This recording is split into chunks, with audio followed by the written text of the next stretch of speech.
Hello guys! Hello! Gemini, welcome dito sa aking channel, Kapalaran 888. Welcome! Alamin natin Gemini kung anong messages, vibration, gabay energy para sa lahat. This is general reading. Pwede kang makaresonate, gamitin mo ang iyong intuition sa panonood. So, first card natin Gemini is hope, pag-asa. Rainbow of hope. Okay. So, yung first card mo, sinasabi sa'yo dito ng baraha Gemini na hope is always there. Naandyan lang daw yung pag-asa. Even if we can see it. Kahit na hindi natin nakikita, may pag-asa. Okay?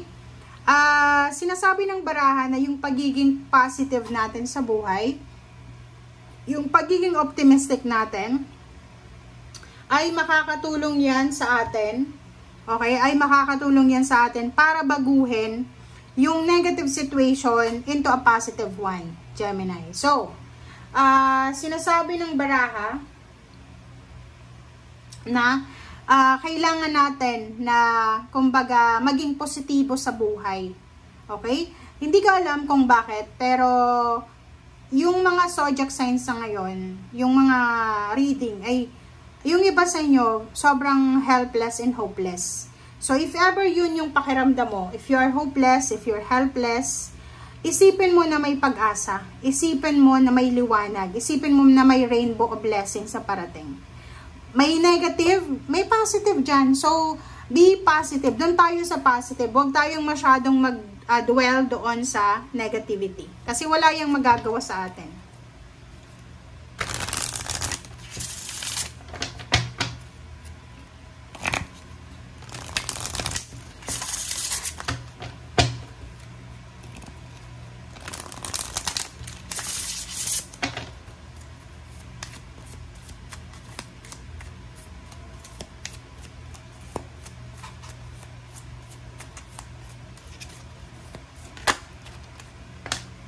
Okay, study. Sinasabi ng study card na to na may kailangan tayong pag-aralan siguro. Siguro yung mga nangyayari sa atin, parang recurring problems, recurring situations sa buhay, na kailangan nating pag-aralan. So, sinasabi dyan sa'yo, Gemini, ng baraha na kailangan mong, kumbaga, alamin, okay, pag-aralan kung ano yung nangyayaring ito sa buhay mo. Minsan, it's just a test ng patience natin. Or, minsan, just, parang talagang naka-destiny talaga siya na mangyari. But, yun na nga, wag mong aalisin sa sarili mo yung pag-asa.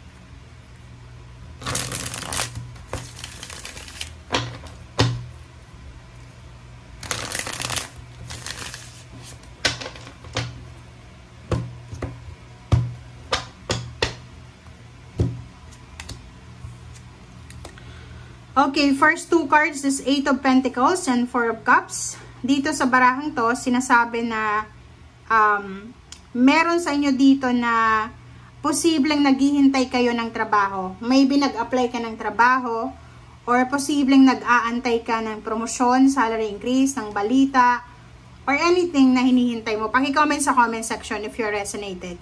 Yung iba din sa inyo dito, pwedeng nag-aantay kayo ng clarity, di ba? Ng confirmation from someone, pwedeng relationship, pwedeng friendship, or pwedeng kung ano man to na balita na hinihintay nyo.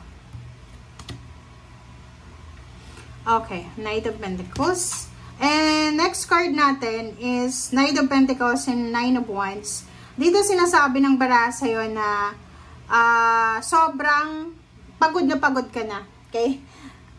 May nakikita tayo dito ng Gemini na pagod na siya sa pagmamanage ng kanyang salapi.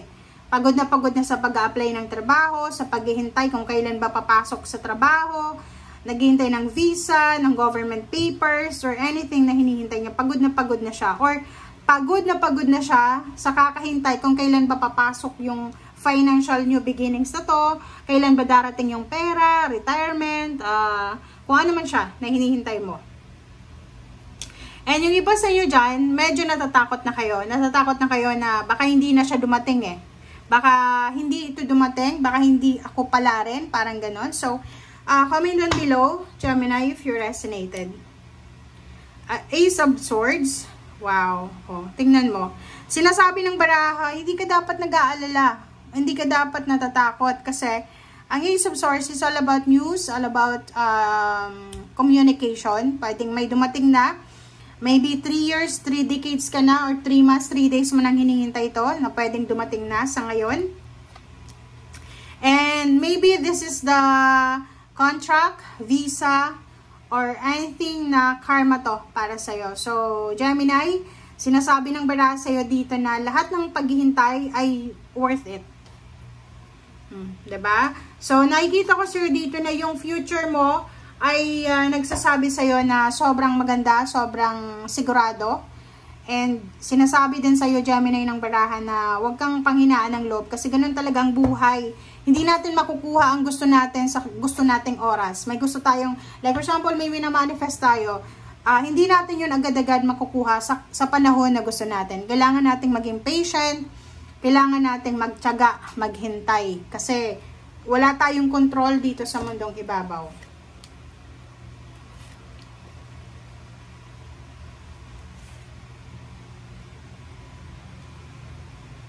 Okay. Okay, so dito, sinasabi ng baraha na meron dito na choices and option. So, ibig sabihin, isang kapamilya or isang related sa'yo, ang posibleng namumroblema siya. It's either gusto niyang mga ibang bansa or gusto niyang mag-stay sa Pilipinas. Nakikita ko sa'yo dito, maybe this is your relationship. Maybe boyfriend, girlfriend kayo or mag-asawa. Sinasabi ng baraha sa inyo dito na pwedeng meron kayong pinaplano na dalawa na, like for example, mag-travel or pwedeng gusto nyo mga ibang bansa, di ba? Relocation or travel ang gusto nyong gawin. But, nandito kayo sa crossroads, 2 of Wands. So, sinasabi ng baraha sa'yo dito na hindi mo alam kung hindi nyo alam pareho kung ano yung gagawin. Meron din ditong mga naka-long distance relationship, LDR, pwedeng yung isa, APAM, yung isa naman, Pinoy lang. Sinasabi ng baraha sa'yo na pwedeng may meet up, diba? May meeting na pag-usapan. Ang problema lang is hindi pa sigurado. Okay? Last 2 cards natin, 7 of Swords and Knight of Swords. Mag-iingat ka, Gemini. This is your energy. 7 of Swords. Mag-iingat ka sa sarili mong desisyon. Mag-iingat ka sa kung ano yung mga iniisip mo. Kasi merong nakatadhana talaga sa'yo eh. Merong, kumbaga, naka-destiny sa'yo. Destiny trabaho, destiny love life, destiny decision, travel, or anything. Pero, ang problema dyan sa'yo is yung patience mo. 'Di ba? So, yung pasensya, yun yung kailangan mong labanan. Kasi pag nawalan ka ng pasensya, kung ano lang yung nakikita mo ngayon, naiisip mo gagawin mo, which is, hindi yun dapat. Dapat maging mapasensya ka. Pag-aralan kung ano yung dapat gawin. Okay? Thank you guys. Bye!